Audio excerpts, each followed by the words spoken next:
Have you ever wondered where the television signal you are watching is coming from?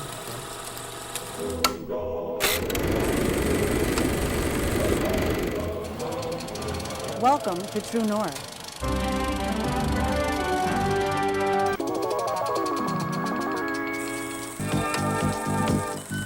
Good evening and welcome to Maine Watch.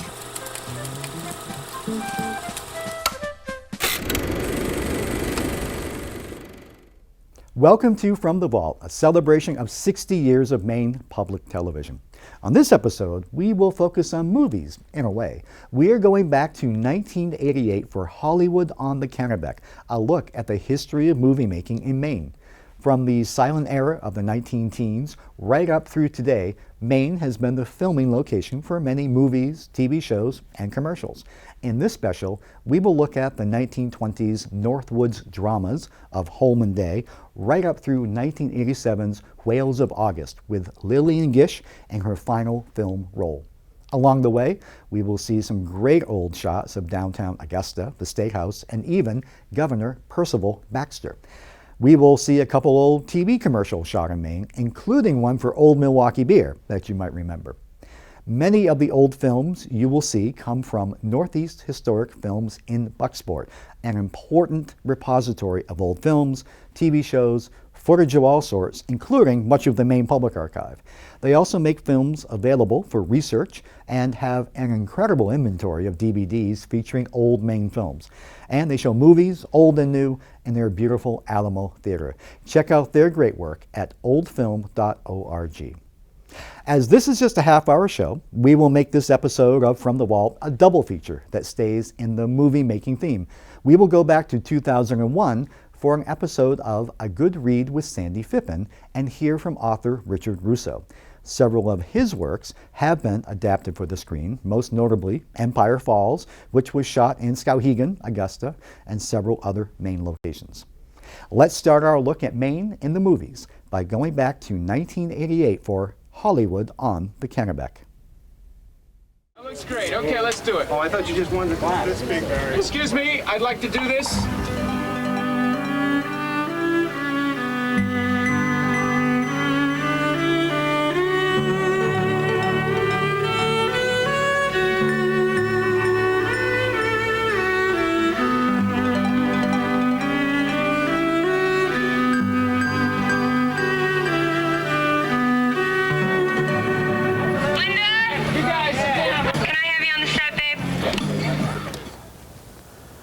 Today, when we think of filmmaking, we think of Hollywood.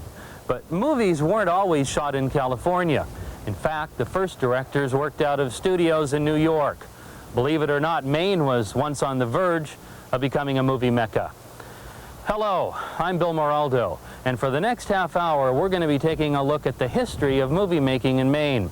We'll also examine why the industry is showing renewed interest in Maine as it hastens its departure from the backlots of Hollywood.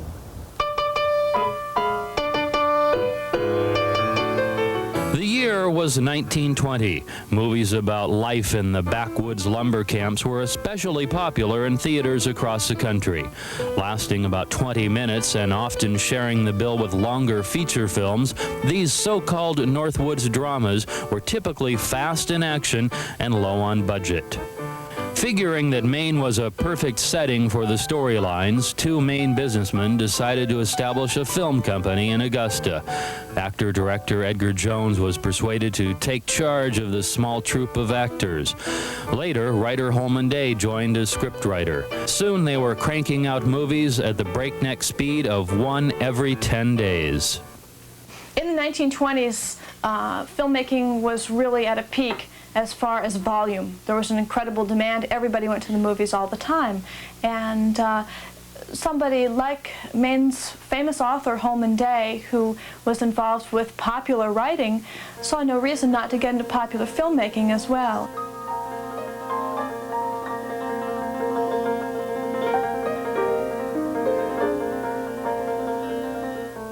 A Northwoods drama was a picture that emphasized the location with some sports were very often hunting, adventures in canoes, logging and lumber camps often played a part in these dramas. And they were rough and ready back to the land, and they were probably enjoyed by urban audiences who were at that point rather far from their country roots.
Walking along Water Street in Augusta, you might not think the city was once a budding film capital, but there was a time when a resident could at any time pass an actor or actress on the sidewalk only moments after seeing them on the screen.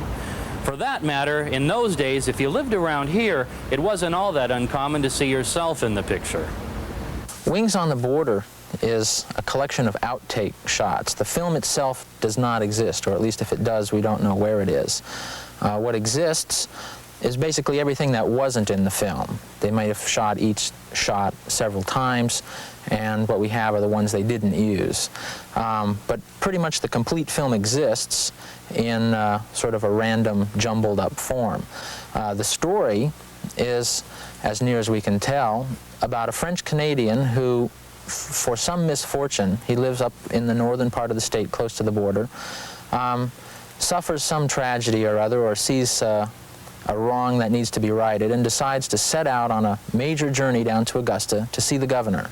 He asks his way and finally arrives at the Capitol and bursts into the governor's office, and we can be sure that it's Augusta, Maine, because the governor who's sitting behind the governor's desk is our own Governor Percival Baxter.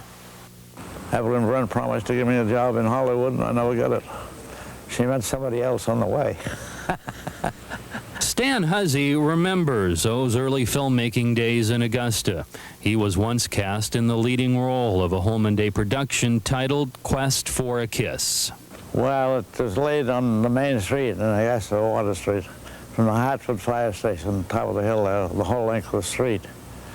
And I was supposed to be the leading man, and there was what they call a villain, I was, and the other fellows were, I was trying to get this girl away from him, and she left him and went with me on the ride up the hill. He tried to separate us at the top of the hill, and I hid behind the fire station, and I hit him with a big club. Quest for a Kiss perished in a fire. In fact, nearly all of the films produced by Holman Day and Edgar Jones have been either lost or destroyed. The same fate has fallen upon countless other silent movies filmed in Maine, including Queen of the Sea, made in Bar Harbor. Recently, it was discovered missing from the 20th Century Fox archives. Another major loss is Holman Day's only feature-length movie, Rider of the King Log. Nearly 200 copies were distributed nationwide in the early 1920s. No complete version has since been found. Fortunately, other silent film classics have survived, among them D.W. Griffith's production of Way Down East, the most expensive film ever made up until that time. About a Greenville, Maine girl jilted in love, it stars a diminutive actress, Lillian Gish. Today, following restoration by the Museum of Modern Art, it is delighting a new generation of moviegoers.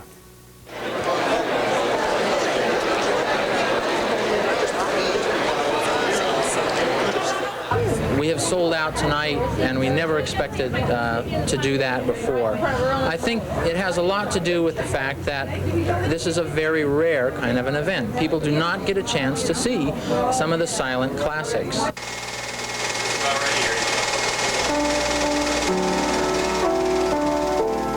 Way Down East is the story of a young woman who lives in a small village, and she goes to the big city where she is tricked and seduced by the wily cosmopolitan men.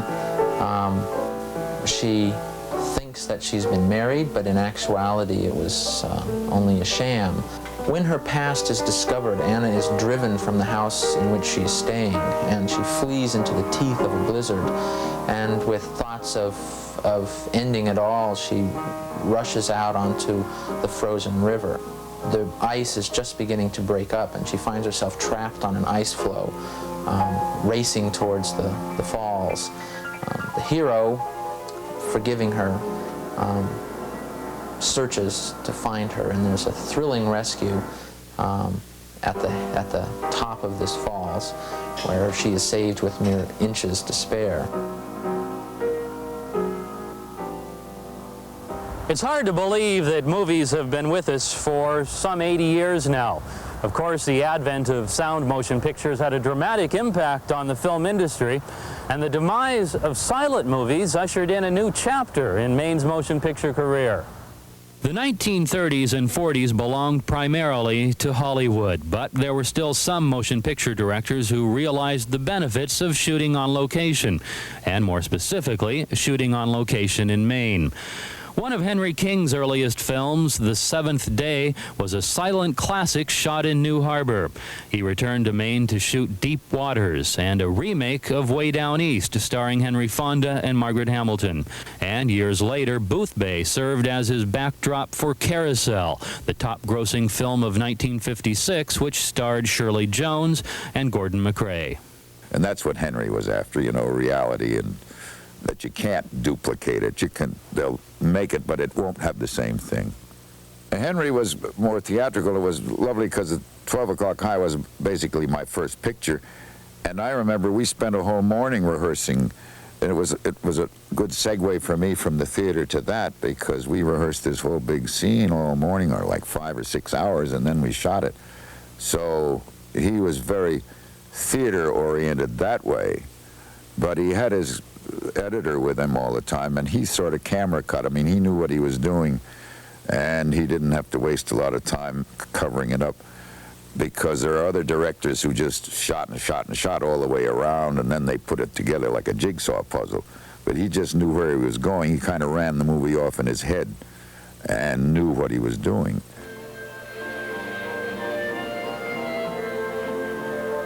Another critically acclaimed movie with a Maine setting was A Summer Place, featuring Troy Donahue and Sandra Dee. Their performances were good, even though the accents of some of the movie extras weren't always as convincing. Stretch the paint, Todd. All we wish to do is put up a good front.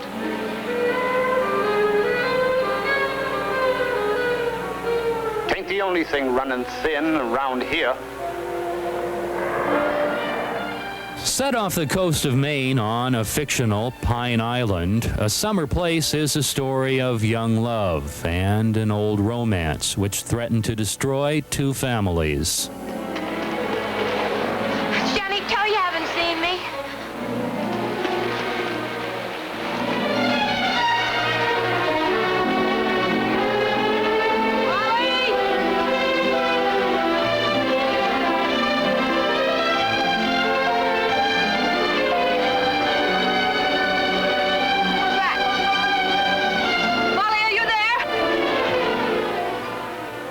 Maine is one of those unique, beautiful places in this country that has a lot of things to offer in the way of physical assets. The producers are aware that there are going to be trials and tribulations in any distant place. They're not in the back lots in Hollywood, but they're going there for the particular look. What they need is a coordinated effort of local people who know the area, know the business climate here, know and how to work with the political leaders to cut through red tape and whatnot, to assist them to make their life here as easy and simple as possible when they are conducting the business. So what we would like to do is find the way to accomplish this particular goal within the... After holding public hearings in 1987, the Maine legislature voted overwhelmingly to approve funding for the creation of a state film commission. The new office now oversees efforts to promote Maine as an ideal location for media production. And I think that it's the kind of industry that is non-polluting, that really takes advantage of one of our major assets, which is our environment and our natural resources. And now that we really are in a situation where we have a state that has a lot to offer other than just nice views, we have the ability to do these films in Maine. We have the kind of talented people that can be a part of that process. And being able... But even before the establishment of the Maine Film Office, Hollywood was already knocking on the door. For example, the sequel to Stephen King's Creepshow, shot mostly in Bangor, injected nearly $1 million into the local economy.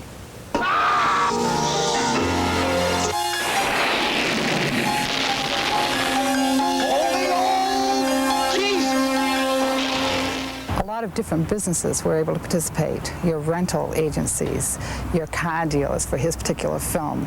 But it brought in a lot of support from different types of businesses. I think one of the things that's very important that can't be measured in dollars and cents is the excitement that's generated in a community by a project like that. The community feels very special in that they've been selected. And they also feel a certain dedication to the overall project and will help in any way they can. When we were children, you believed that the whales changed the seasons. I did? Yes. Father told you that the whales caught the wind with their tails and brought it down from the Arctic. And I believe... The Whales of August proved to be another feather in Maine's cap. Filmed on Cliff Island in Casco Bay, the movie focuses on the relationship between two sisters, played by Betty Davis and Lillian Gish, who have spent over 60 years summering in Maine. What would be nice? A big picture window here instead of these two. I've always wanted one. It would be too expensive, Sarah. Joshua said? Well, of course, Joshua would want one. He would make money from it. Besides, Sarah, we're too old to be considering new things.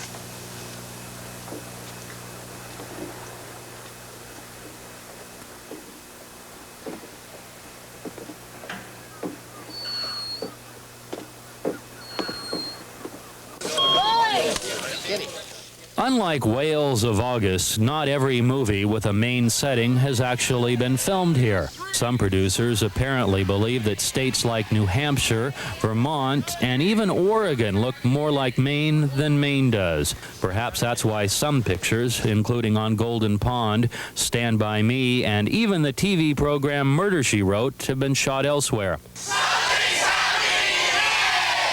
Hollywood seems to abide by the principle that perception is reality. And, frankly, no one in Maine was heard to complain when Peyton Place, supposedly based in New Hampshire, bore a striking resemblance to Camden when it appeared on the screen. As it turns out, Hollywood isn't the only film community which has taken advantage of Maine's scenic coast. In fact, producers from as far away as West Germany have come here in search of the ideal location. Oh, bitte, dort reicht es, ja, Sie müssen dort umdrehen jetzt. Ich bin umgedreht, ja? Dankeschön. Filmed on Mount Desert Island, Winter Beach is a made-for-TV movie.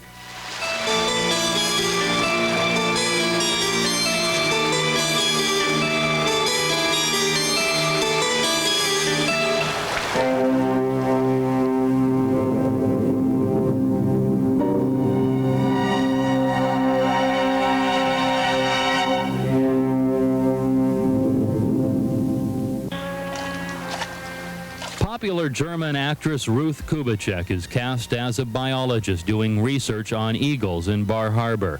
But the field trips come to an abrupt halt when her friendship with the creator of a formula for immortality lands a pack of shady characters on her trail.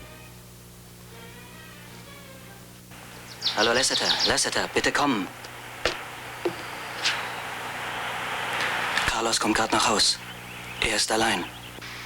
One of them is real-life Bar Harbor producer Jeff Dobbs, who got a small role in the film after lending technical assistance to the German crew. Obviously, they had no idea of what the coast of Maine or what it was supposed to be like. And although the director and most of the people spoke fairly good English, they were looking for certain images in this area. They had heard that they could find them. And they would describe to me in their best English what kind of a feeling they were looking for, and out of my my knowledge of the area would find them pretty much the right place. They would, you know, pretty much I hit it right on the nail on the head every time. Sprechen Sie Deutsch? No, sprechen Sie Deutsch. Yeah, ein bisschen. What the hell are you doing in this picture? Trying to get out of it. Dobbs' production assistant, Bing Miller, was also rewarded with a brief appearance in the film. Never mind that the German audience never heard his brilliant delivery. Lasseter wants to talk with you. He's in the trailer park.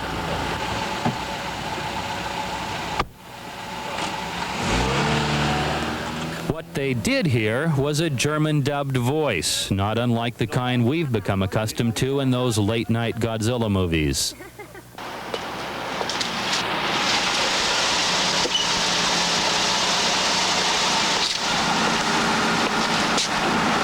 Ja?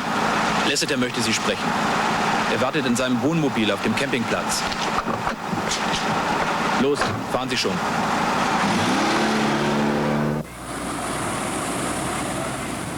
There is a certain image which Maine creates in the mind's eye of someone who's never been here before, and when they come here and they look at the pink granite coastline and the evergreen trees and the mountains, and they go, yeah, this is beautiful. And I haven't had anybody give me one complacent remark as to the beauty. They were always ecstatic about it. There's no question that there are a number of states that are aggressively marketing what they have to offer to help with production companies in the filming of productions. What we are wondering is, in spite of the things that have happened, especially in the recent past, how many films or other opportunities that the Film Commission could have taken advantage of have fallen through our fingers that we didn't even know about. You know, as we talked about Golden Pond, there was no reason why that couldn't have been shot in Maine, certainly. And maybe if Maine were more active about it, they could have got it here. I don't know. Every state that has created a film office or a film board has seen nothing but tremendously positive results from their efforts and their actions.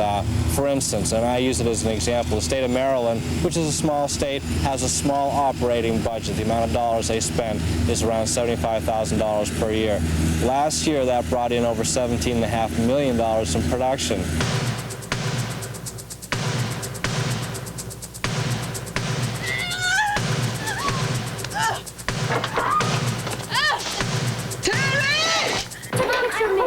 Don't waste film. It's all right, darling. Leave them. It's only the breakfast thing. Leave them. We're getting out of here. Prior to having a film office in Maryland, I would say that we didn't even rank in terms of any kind of selectability. People really didn't know we were here. Goodbye, America, and have a nice day. Hollywood is a multi-billion-dollar industry. Feature films, television, miniseries, etc., variety specials. And they've realized that producers have realized that New York and LA are decentralizing. And they're looking for areas where they can save money. And because of that, they're looking at states that go right on location instead of saying, well, hey, let's build this street in Baltimore, on the back lot, let's go to the exact street in Baltimore and shoot it. So that phenomenon has changed dramatically the impact of feature filmmaking on the entire United States as well as North America. KSGT Jackson's, count on us. It's time to rise and shine now.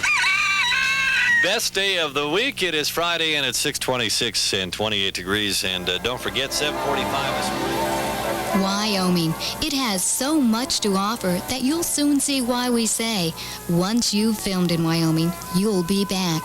The cowboy state, Wyoming, is also aggressively marketing itself as an ideal location for motion picture productions. Motion picture production is basically a business, and in the course of business, in other words shooting, they spend huge quantities of money. In a lot of cases on feature films, upwards to $50,000 a day, and that of course is a major benefit when you can attract a feature film of that size. Film Commissioner Bill Lindstrom says the money spent by production companies is only part of the overall benefits enjoyed by a state like Wyoming.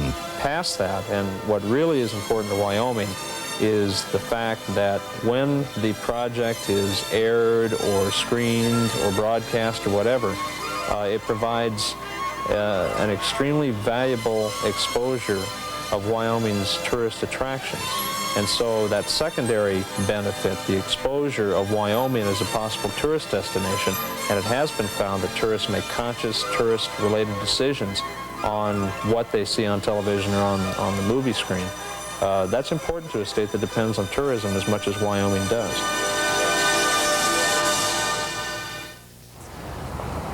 Today there are over 100 film commissions throughout North America.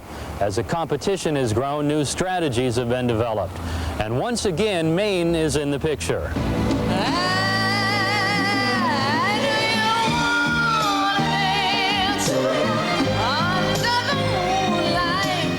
Television commercials. They've become an important economic force in the industry, one which the film commissions can no longer afford to overlook. Mercury, the shape you want to be in. Are we ready? So, shake up the goal there. Try and hit it, whap it right on there, guys. Aha, there you go, there you go. All right.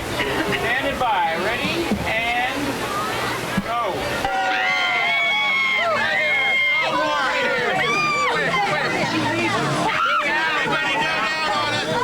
I guess the most important thing for me in casting is the spirit of the folk.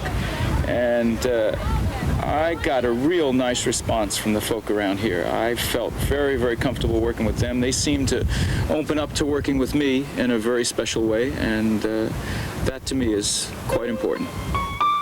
East Point, Maine and Milwaukee both mean something great to these guys. East Point means a New England clam bake, summer fun and food at its best. And Milwaukee means beer, cold, crisp. So many times it's a job for people, and I love it where it's something from a deeper place, something from a more caring place, and I found that strongly here. No, guys, it doesn't get any better than this. It's what I look for in the special places where I want to shoot. And I have a real great feeling for the people, for the spirit of the place, and for the visual beauty. It's quite unique and quite special.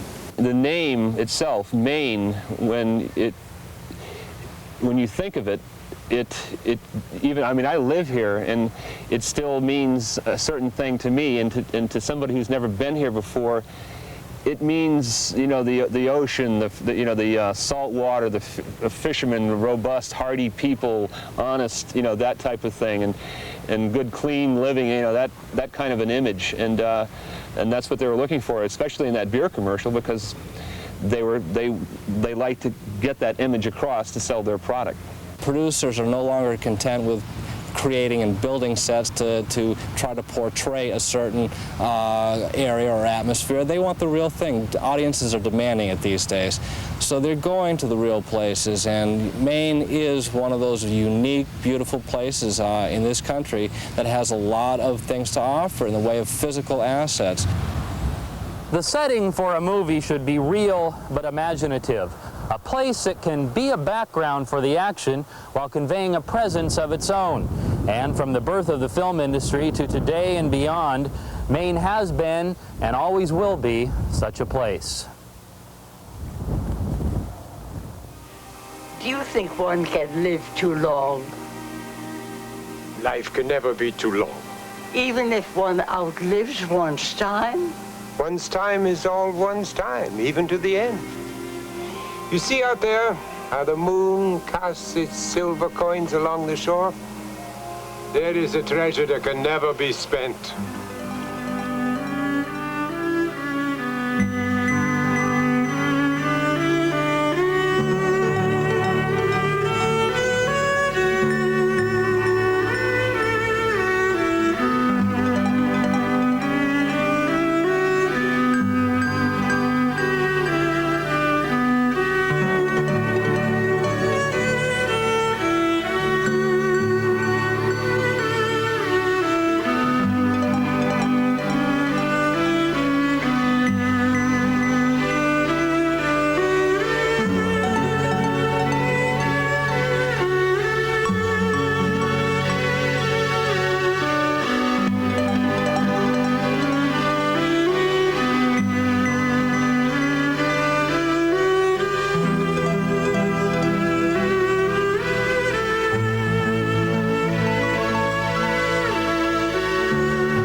Channel 10 is interested in helping to preserve Maine's film heritage. If you have any information, whether it be about the existence of old movies or films pertaining to life in Maine, please write to us at WCBB, 1450 Lisbon Street, Lewiston, Maine.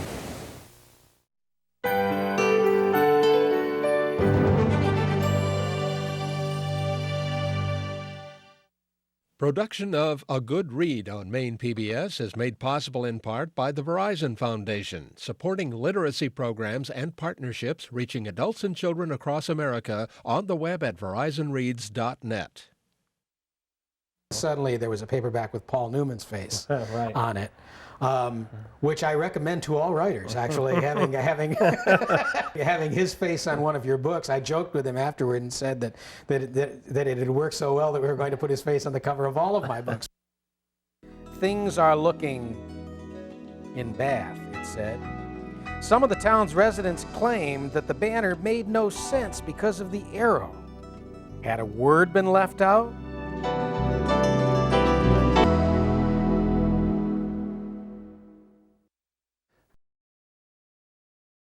Nobody's Fool, Straight Man, Empire Falls. Richard Russo is a funny guy whose sense of humor comes through loud and clear in his serious novels about small, seen-better times industrial towns. Hi, I'm your host, Sandy Phippen.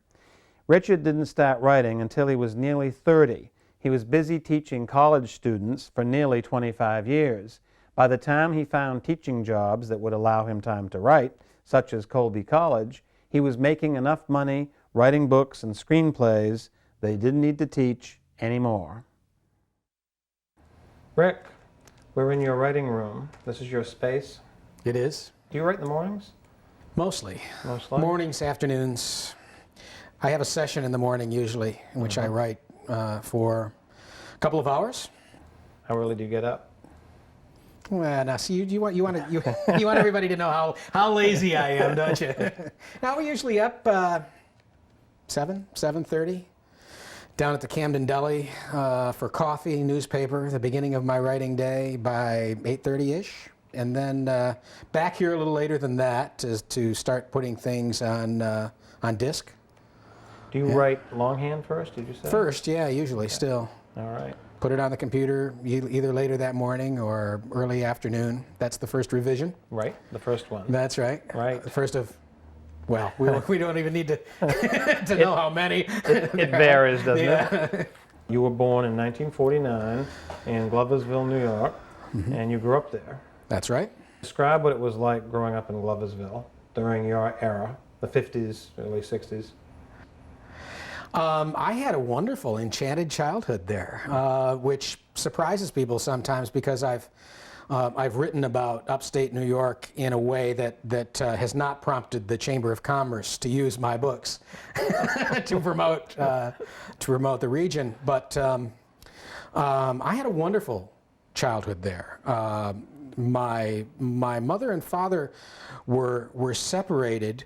My mother and I lived in a flat above my grandparents' house, which was difficult for my mother, but wonderful for me, because I had more loved ones around, actually, as a result of that. When my mother went off to work at General Electric in Schenectady, as she did every day, Monday through Friday, I had my grandparents around. My grandfather came home from the glove shop every day for lunch. My grandmother was there, my aunt and uncle, to whom I am still very close, and my cousins, who still live in Gloversville, many of them, were just down the street, so I had relatives there. It was the kind of growing up in a small town that kind of took place. It was still fairly common then, before the great diaspora of you know, family members moving to Florida, to California. The family was all there. The support was all there. My father would make cameo appearances every now and then. It was a marvelous growing up that was tinged in some ways by an understanding that after World War II, that this town, this region, had already seen its best days, and that if you were going to be a young person in the Mohawk Valley region, then you were just waiting for high school graduation, college, whatever, to leave. And that's what I did. I went, as a matter of fact, although I look back fondly on my childhood there now, I suspect that at the time I wasn't as fond of the place then as I am now, looking back upon it, because I went to the University of Arizona and could have gone. I had a New York State Regents scholarship. I could have gone Much cheaply. cheaper, yeah. But chose to go to the University of Arizona. I wanted to get very, very far away from Gloversville, New York, when I was 18.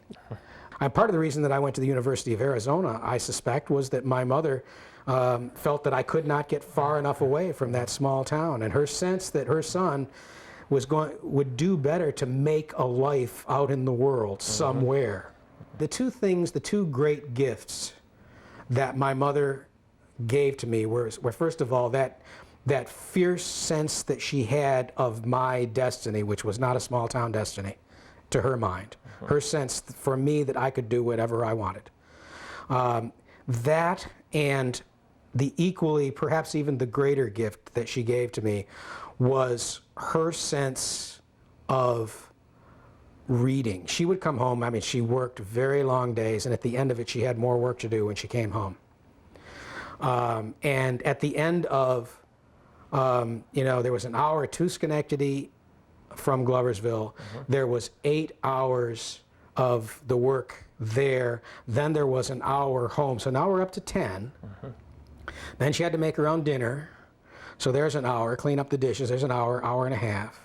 Then the washing, the ironing, the ironing of shirts. All the housework. All the housework. All of that brings us up to 9:30, 10 o'clock, at which time she would read. That was her great reward at the end of the day, was picking up a good book. And that was I think the greatest gift that she ever gave to me as a kid growing up, was to understand that that's what books were about. That's the reward you got if you were a good boy. And I've never, I mean, even studying literature at universities never robbed that. That's wonderful. Never robbed that sense. I mean, you can study literature in universities and have your relationship towards literature absolutely ruined by what gets stressed in those classes. And my mother's example was such that I have, and we don't read any of the same things. Our tastes are very different, but that fundamental sense that this, in some way, a good book, is as exciting and rewarding as anything you're ever going to do in your life. That's right. It's true. And that's what I owe her most for. Did you go back to Gloversville when you were doing Nobody's Fool and Risk Pool? The later books? I still do. I still go back at least once a year. I still have relatives that I'm very close to, and I still do go back. I don't go back very much anymore. But I was maybe once a year, something like that. Right, but I know that when you said you have to go away, which is true, you also have to go back sometimes to recharge or find out stuff. Feel the old atmosphere? What happens to me anymore is that I've told so many lies about that place. And those lies are so vivid to me that when I go back now, everything's in the wrong place. These people haven't learned anything from the stories that I've told them. I've told them what buildings have to come down. I've rearranged all the parks. I've done everything that I could think of imaginatively in this town to make it the way I want it. And I go back there and these people are stubbornly living their own lives as if I hadn't been doing all of this renovation. I've been renovating there for over a decade now, and I go back, I can't find anything, nothing's where it's supposed to be. Well, what do they say about you? I mean, do they read you a lot there? Back home? I don't know what my feeling is from talking with my relatives there, that my relationship to the town is a little bit on the ambiguous side, in the sense that many people there, I think, are gratified to have the kinds of lives that they live there validated in some way, to have someone paying attention to the kinds of lives that people live in places like upstate New York and inland Maine and down east Maine. And they're flattered by the fact that someone has cared enough about the kinds of lives that they live to set it down. And so the more generous, and that is a generous view, I mean, the more generous of those people from that neck of the woods is that. But then there are, I think, a substantial number of grumblers too, who perhaps see me as validating things that they would just as soon not be validated, things that they would just as soon got covered over. Yeah, would just soon paper over. Right. You know, and so. And also making fun of them. You're making fun of them. Yeah, there's I am a comic writer. I am a satirist, and I have a very difficult time taking anybody all that seriously, including myself. And so I think it's largely, I'd like to think that the people who take issue are largely humorless people who are yes. you know, don't get it, who perhaps we're just looking for a little bit more dignity than this writer. A block down the street from Hattie's, two city workers were taking down the banner that had been strung across Main Street since September, where it had become the object of much discussion and derision.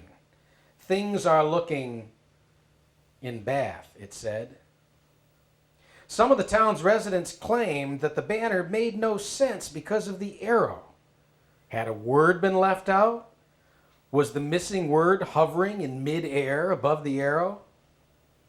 Clive Peoples, whose idea the slogan had been, was deeply offended by these criticisms and had remarked publicly that this had to be the dumbest town in the world if the people who lived there couldn't figure out that the arrow was a symbol for the word up. It worked, he explained, on the same principle as I Heart New York, which everybody knew was the cleverest promotional campaign in the entire history of promotional campaigns, turning a place that nobody even wanted to hear about into a place that people actually wanted to visit. Nobody's Fool made the big difference, didn't it? I mean, when the movie came out, and that was a breakthrough for you. It was a breakthrough not only for that book, but for all of my books. I mean, that movie, because it came out at about the time, the paperback had been out for a while, but then suddenly there was a paperback with Paul Newman's face on it. Which I recommend to all writers, actually, having Paul Newman can help. Having his face on one of your books. I joked with him afterward and said that it had worked so well that we were going to put his face on the cover of all of my books from now on. But yeah, I do recommend that. That movie gave Nobody's Fool a double life. But it also had the wonderful effect of then rescuing the Risk Pool and rescuing Mohawk. And suddenly there were maybe 100 or 200,000 or 250,000 readers of a Richard Russo novel, that then when Straight Man came out after that, suddenly there was a readership out there for the next book. So it not only rescued the earlier books, it provided a platform for subsequent novels. So it has made all the difference. A huge difference. And this new novel, Empire Falls, is actually dedicated to Robert Benton. I don't know if you noticed that, but yes, I did notice that. Benton made and the I film. have been. He made the movie. Yes, he's the director and the screenwriter. And he made a good movie. He made a great movie. That's right. Did you think about being a writer rather when you were a kid? No. And certainly would never have thought of writing as a means towards affluence. That's one of the first things that I tell students who are interested in being writers. Just understand that if you want success, there are almost anything else you would choose to do. That's right. Professionally, be an engineer would be better than this. And I'm very aware of the fact that as a writer in particular, I have achieved a degree of success that is. I mean, how many serious writers are there in America who don't have to teach or don't have to have another kind of job or something that really pays the bills? I mean, there are very, very few of us, and I don't know how much longer it'll continue. For me, I always remind myself that the same mechanism that turns a faucet on also turns it off. And so it could disappear. It could disappear next year. But for the meantime, we are blessed. Straight Man came along. Yeah. And that was your academic novel, and it's also in first person. It's your only book in first person. How come you did? Risk Pool is in first person too. Yeah. Oh, is yeah. it? Oh, I slipped Those up are my there. two forays into first person. But you prefer third person, don't you? I've come to. Yeah. Because over you the can years. because you can do different viewpoints. Is that why? Right. And two, over the years, third person, especially third person omniscient, as you get older and more arrogant and more want to play God, more aware of the suitability of assuming a godlike stance. Omniscience just allows you to have so much more fun. That's right. And you can go in the heads of all these different characters. Yeah. Nobody's Fool actually started out as a first-person narrative. And it was only when I realized that Sully, who was beginning to grate on me, seeing everything through Sully's eyes, he was as interesting or more interesting to look at than to look through. And so I switched that novel over to Omniscient, and that was when I realized I really had the book, because then it was also at that point that I realized I could bring Miss Burrell into it in a really meaningful way and get into these other characters' heads, which was of primary importance in that book. Right. Because I had originally thought of Nobody's Fool as the opposite of the Risk Pool. I was in the Risk Pool. I had told a father-son story through the eyes of the kid, which was very limiting. I realized as the closer I got to the end of that book, I thought, all right, now I got to do it again, but I got to do it through the eyes of the father. Much of the same story, but told through a different perspective. But when I tried to tell it through Sully's eyes, it was just so limiting I couldn't do it. Yeah, but they do seem similar. Those men you write about. Yeah. Talk about working class guys like that whose dreams are gone with the wind. I earned enormous respect for men who did the work that I did during the summers, but did it all their lives. And every one of them had dreams.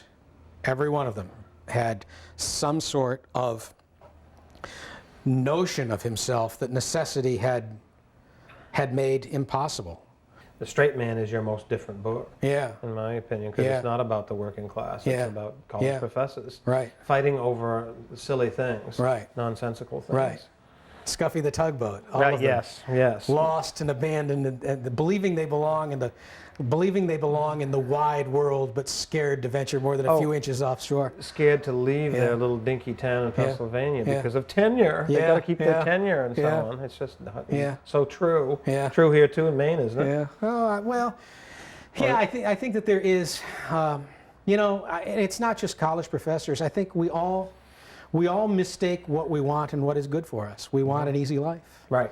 And we want security. And not only do we want it for ourselves, we want it for our children. God, what a gift. What a gift to give kids. Yep, terrible. That sense that, be secure. Right. Do the safe thing. That's right. Find a job that you're sure will pay enough money. All this advice that we give our children is just so tragic. It's much more fun to write about high school than college. Yeah.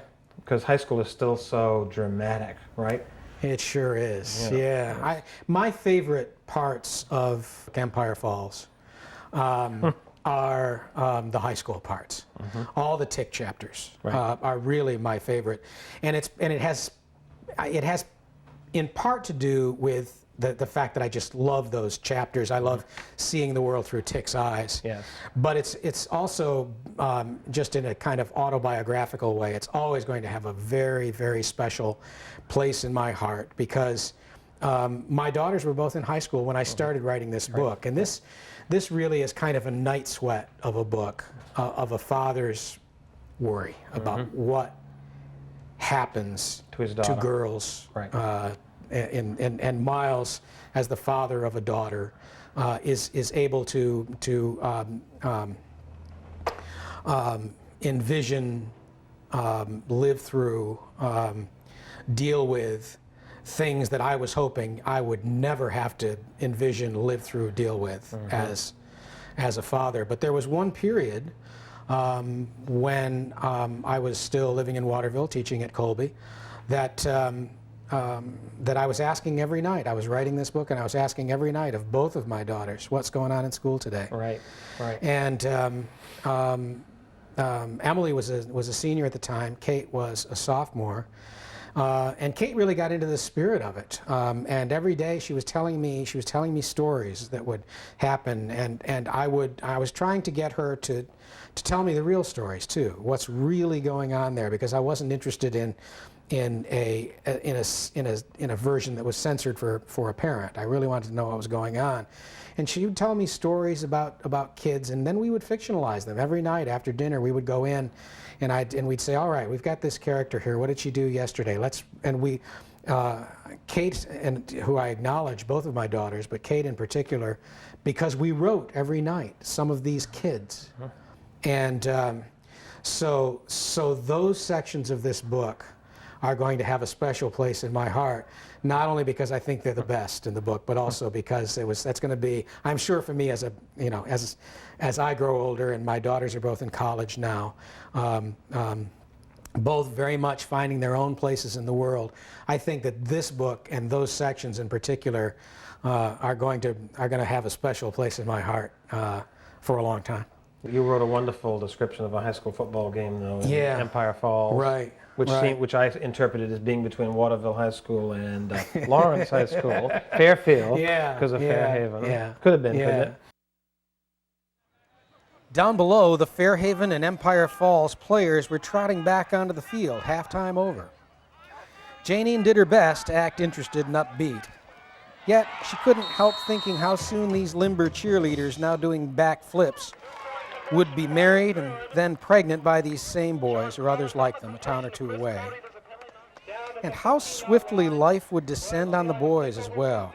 First the panic that maybe they'd have to go through it all alone. Then the quick marriage to prevent that grim fate, followed by relentless house and car payments and doctor bills and all the rest. The joy they took in this rough sport of football would gradually mutate. They'd gravitate to bars like her mother's to get away from these same girls. And then the children, neither they nor their wives would be clever and independent enough to prevent. There would be the sports channel on the television's wide screen, and plenty of beer, and for a while they'd talk about playing again. But when they did play, they'd injure themselves, and before long their injuries would become conditions. And that would be that.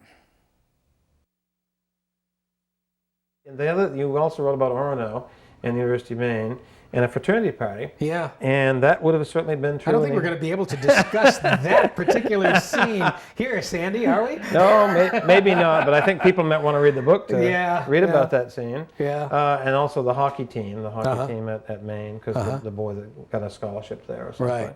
Right. So, and you mention other things throughout the book, little Maine things here and there. Yeah. But you were careful. But it's actually not a Maine book. It's not a Maine book, no, really, when you come right down to it. I think that people who read this from Maine, who are number one looking for a Maine flavor, a Maine flavor, are probably not going to find it, because, in a strange way, it's much more like my other novels set either in New York or in Pennsylvania, because these books are not about place. People always say that I'm a place-oriented writer. I'm a class-oriented writer. Right. Yes, and this book, with the Whitings and with the Robies and with the kind of work that these people do, hopefully that is what is going to come to life vividly enough so that people see their place in it. I'm not a writer of place. I'm a writer of class. Right. That's right.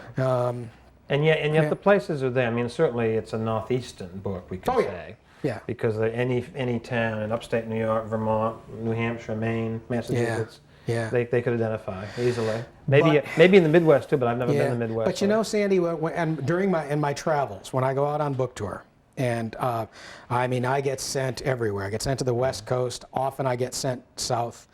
And whether I'm in, Jackson, Mississippi, or no matter where I am, there are people who come up to me and say, your town, what you wrote, that's my hometown. That's the town that I grew up in. And I say, where's that? And they'll say, Jacksonville. And I'll say, Florida? So do you see yourself, as you stay on here in Camden, as becoming a main character in Camden, Maine? Old Richard Russo. Yeah. This new book has kind of blown my cover in Maine. I used to be able to walk around downtown Camden with a fair degree of anonymity, which my guess is that Mainers are pretty sensible, and this book is or at least the hype around it will blow over as they'll get over it. As hype does. They'll get over it, and I'll probably slip back into the obscurity that I enjoy fairly quickly. Yeah, as writers need that. We need that. Yeah. Really. Well, Rick, thanks so much for letting us visit. Thank you. I really enjoyed this. Wonderful world. Thank you very much. Production of A Good Read on Maine PBS is made possible in part by the Verizon Foundation, supporting literacy programs and partnerships reaching adults and children across America on the web at verizonreads.net. I remember being told by a number of very serious nuns who were trying to make a serious young man out of me, ambitious creatures that they were, that I was never going to amount to anything if I didn't straighten up and fly right. And I take it as a great point of pride that I'm still around and they aren't.